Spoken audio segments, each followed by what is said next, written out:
Copy 724, right. Descend and maintain 2000. Descend and maintain 2074. Comment 504, descend and maintain 3000. 3000, comment 504. The goal of this video series is that after watching all the videos in this series, you should be knowledgeable enough to pass the private pilot oral exam. So in this first video, we're going to be covering privileges and limitations. So what are the different privileges we have as a private pilot license, and what are the limitations? So I'm going to start with the first one here, that like what is the eligibility. So let's talk about, so this video is going to be about the privileges and limitations.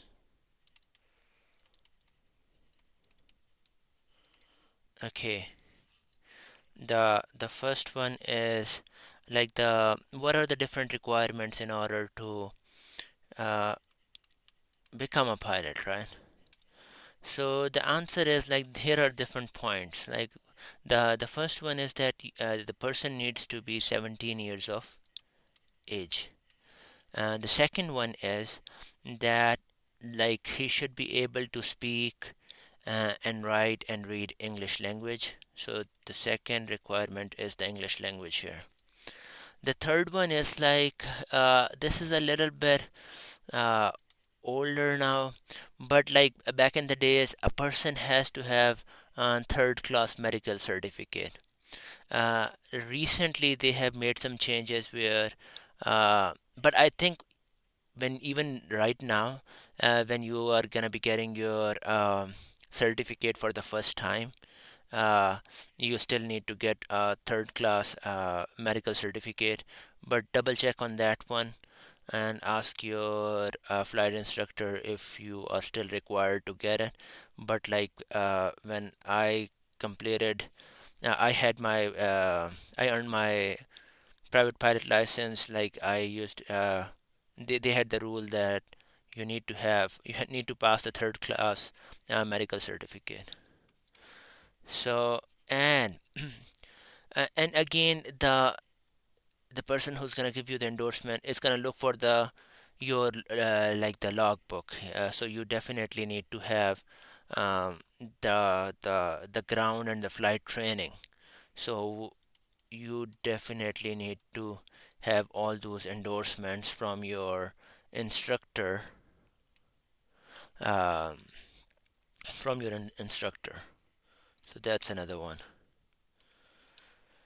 Okay, uh, and like you also need to have again both the endorsements and the aeronautical experience. So yeah, you definitely need to like while in the plane, you're gonna be doing all the maneuvers and all the tricks, like, or you are aware and capable enough to uh, like demonstrate the stalls and stuff like that. So I will say aeronautical experience. This is my first time using this, uh, like creating a video using this pen and the pad like that. And also the last one is that you should have the required knowledge and the practical test, like you have passed it. So basically you need to pass the oral exam which we are preparing for, and you also need you should have passed the practical exam.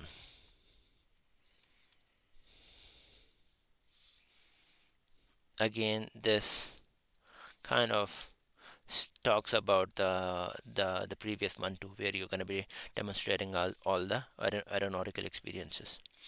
Okay, that being said, we can go here. No, here.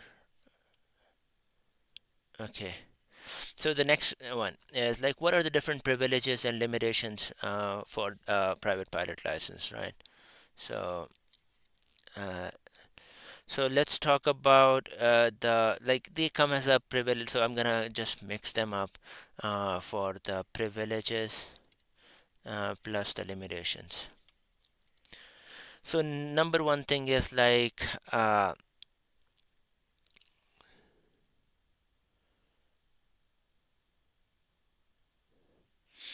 so first of all, like you can actually work as a pilot in command of an aircraft uh, with any business, right? Or employ like you can have the employment too if it is not that you're gonna be carrying a lot of passengers. Like it is like you're not earning the money by carrying the passengers. So you can, in other words, you can say that. Uh, you are not going to be carrying the passengers and you're not going to be uh, like for like the big airlines you won't be able to do that with a private pilot license work for them and like you will not be uh, so basically and you are not like so that's the one thing like you won't be carrying a lot of passengers you can't work like you can carry the passengers but I mean you cannot work for a business which where their sole business is to carry the passengers, right? uh, the other thing is that you're going to be paying for yourself. First is not no business which is going to be carrying the passenger that oh my goodness carries passenger. Okay, the second one is that you won't be paying uh, like what the term is like the pro rata share. So you won't be paying less than the pro rata share. So you won't be paying less than that, and I'm gonna go into a little bit more detail. What does that mean? And the third one is that you can work for a charitable non-profit you can actually fly for them or the community event. You can do that.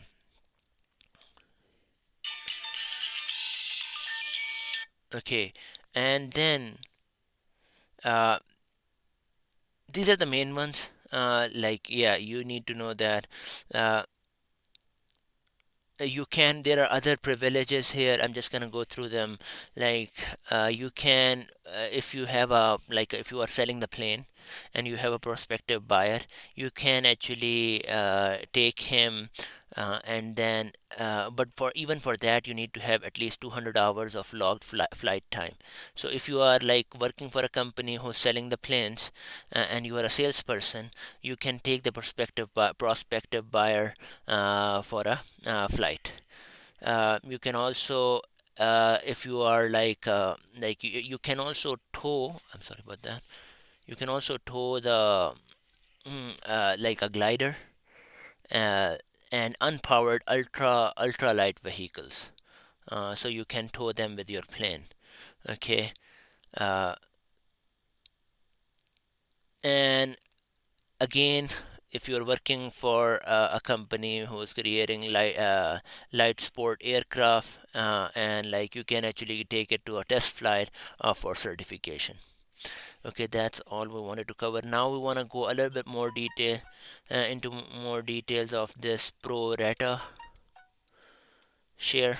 What it means is like if we ask you like what does this pro rata share mean, it means that it needs to be proportional. Like so you cannot just charge your passengers all the money. So you're gonna be when uh, like the regulation is that the pilot is also going to be paying his share of the flight operating expenses. So the passenger like it includes everything, the renting part, the oil and everything. So if you are actually everyone is contributing, uh, everyone rule says that the pilot should also be contributing exactly the same percentage, or it should be proportional.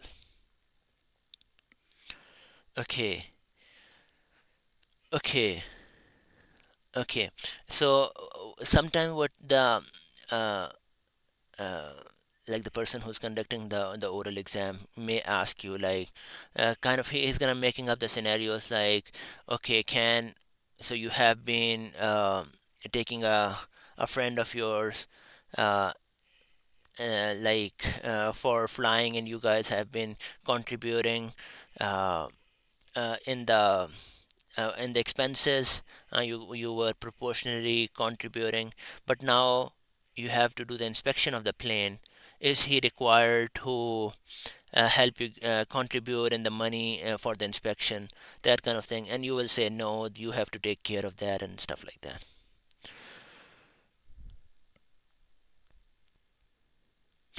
Okay, now I wanted to cover like what documents you're gonna need to have, like if you are flying, like what documents you need to keep in your possession, right?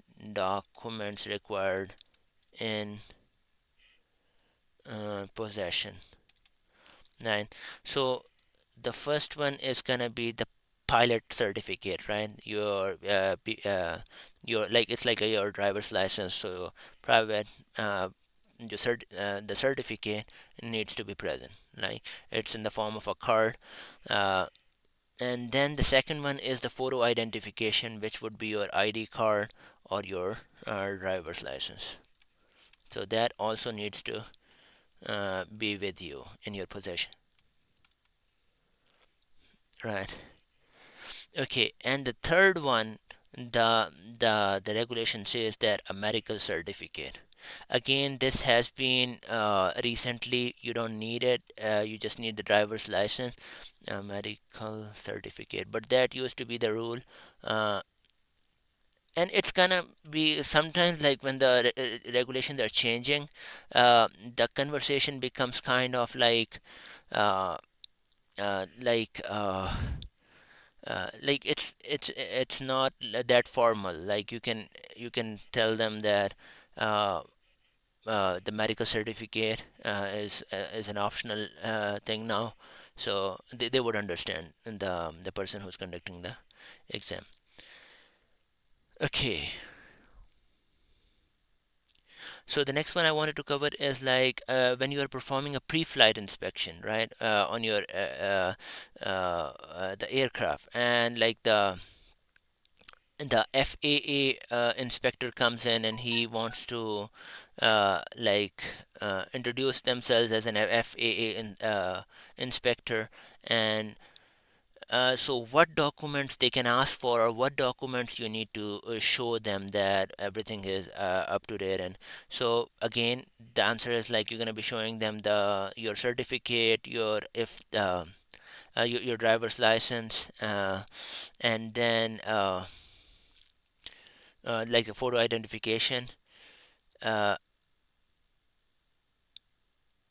like yeah, that's like so basically they can ask you a question in different forms, right? They can ask you an FAA instructor shows up, what documents you need to show them, or they can ask directly what documents you need to have them in possession, right? Okay, the few other things I wanted to cover is like so they can ask you about like what are the high performance airplanes, and what do like apply pilot in command, what does he need to do in order to be able to fly this high performance airplane, right? So a high performance airplane is an airplane with an engine of more than 200 horsepower, right? And to act like as a pilot in command, you must have received and logged both the ground and the flight training from an authorized instructor. Like that you have been sitting in that high performance airplane, and or like sometimes they have endorsed you that you have done enough of the simulation and you have used the flight simulator, and they just endorsed you on that one. uh, and also you have on your logbook you have been authorized uh, like you have at least one time authorization that okay you are authorized. So basically both the flight training and the authorization by the flight instructor on your logbook that okay he's good to fly this high performance airplane. Okay, the next one is that so other than the like he can ask you what are the other airplanes which needs like the other endorsements other than the high performance and the complex aircraft. So one is that the high altitude airplane. No person can act as a pilot in command for a pressurized airplane with a service ceiling or maximum more than like 25,000 feet mean sea level. Unless you have the same thing like the endorsement and that one. So one is the high altitude airplane and the other one is the tailwheel airplane. So no person should be like should act as a pilot in command if he does not have that endorsement and he is not like is not have the endorsement for the tailwheel airplane. So both of them like the high altitude airplane and the tailwheel airplane. Okay, yeah, those were the ones. And the last thing I wanted to cover is in this video is like they can ask you about um, like what are the different like categories, classes, and types, right? For like when it comes to the privileges and limitations. So remember, the category means like a broad classification of aircraft, right? It could be an airplane, it can be a rotorcraft, it can be a glider. So this is the category. The class means that aircraft with a category having a similar operating characteristics. So single engine land plane, multi-engine land plane, seaplane, these are different classes.